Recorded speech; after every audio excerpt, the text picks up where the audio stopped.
फेरि छैन टपअप गरिदिनु रोज हान्नको लागि ओके उता गएको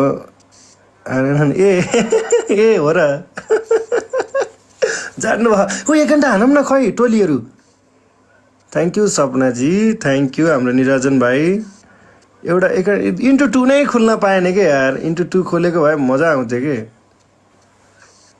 सेट यार उता गाली गर्दै हुनुहुन्छ मेसेजमा ओइ के हो भनेर लाग्दैन के को गरे जोसेको वाइ ड्युरोस हेलो मार्को दिपेश थापा यति खुसी अरे गाली नगर्ने के भयो सबैजना डबल ट्याप गर्नु ल पुग्यो है अहिले के गर्छ आइसक्यो हाम्रो टोलीहरू त के हो सरी कोट किङ thank you so much for following me thank you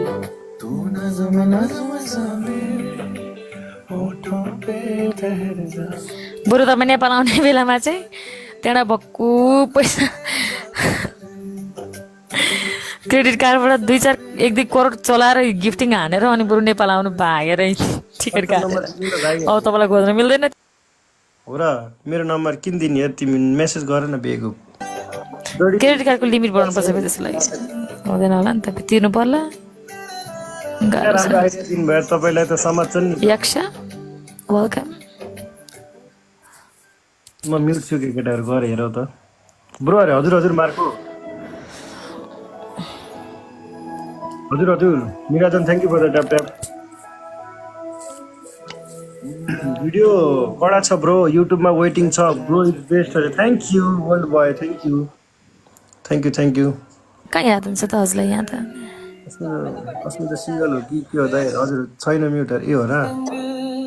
हाम्रो दिपेश सरले हेरिराख्नु भएको छ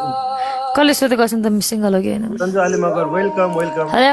अमृत हजुर कसले सोधेको अस्मिता सिङ्गल हो कि होइन भनेर आशिषले ए भन्दैन त के हो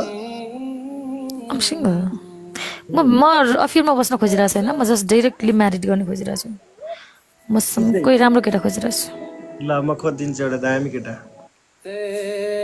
प्लिज रिक्वायरमेन्ट्स के हो तपाईँको भन्नु ह्यान्डसम हुनुपर्यो त्यति मात्र हो ह्यान्डसम भयो पुग्यो अब ह्यान्डसम भएपछि सबै चिज मिलिहाल्छ नि उसले ह्यान्डसम हुने भनेको लिसन ह्यान्डसम विदाउट पैसा हुँदैन विदाउट ब्रेन ह्यान्डसम हुन सक्दैन विदाउट एजुकेट ह्यान्डसम हुन सक्दैन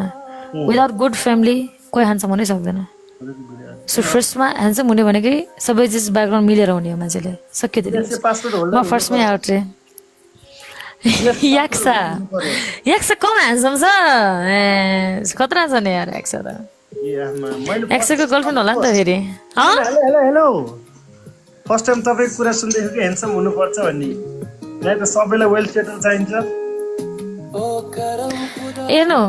इफ तपाईँलाई कोही मान्छे मन परेको छ भने नि तपाईँ त्यो मान्छेलाई मनदेखि माया गर्नुहुन्छ भनेदेखि नि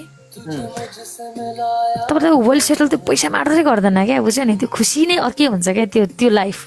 जहाँ तपाईँ पैसामा कम्प्रोमाइज गर्नु भएको छ भने तपाईँको त्यो पैसाले मात्रै कम्प्रोमाइज गर्छ तपाईँ खुसी चाहिँ हुँदैन क्या वैवाहिक लाइफमा सो म चाहिँ पैसाभन्दा पनि बढी खुसी हेर्ने मान्छे हो